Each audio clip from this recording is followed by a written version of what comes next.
भइल दीवाना हमके कछु ना बुझाला, देख के पड़ोसिन के जिया लाल चाला।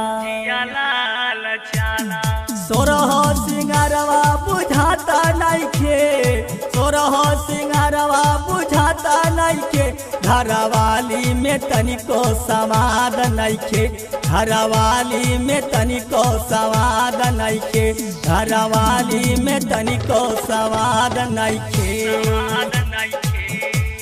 मनवा में आशा लागल, दिलवा में जोश हो, देखी घरवाली के उड़ी जाला होश हो।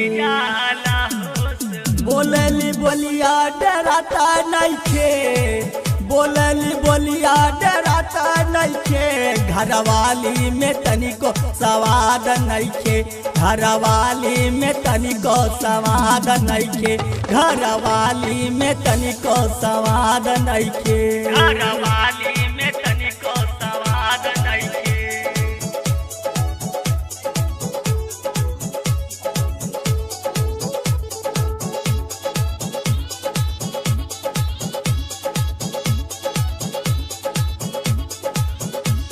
और जब जब घुमाई बाहर वाली के बजरिया, देखी गारिया वे हमके हमारो में हरिया,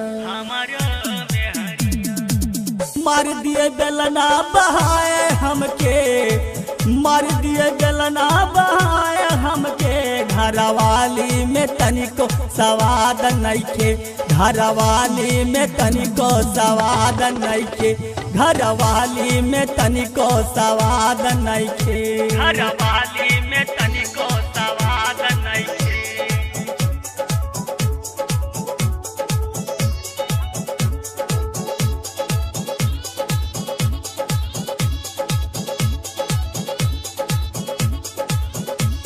सच सच बात कहे जिया मन भोजपुरिया, कैला खराब आदत बाटे त्रिपुररिया, गजब गजब चीज देखावे कह के, गजब गजब चीज देखावे कह के, घरवाली में तनिको सवाद नइखे, घरवाली में तनिको सवाद नइखे, घरवाली में तनिको सवाद नइखे, घरवाली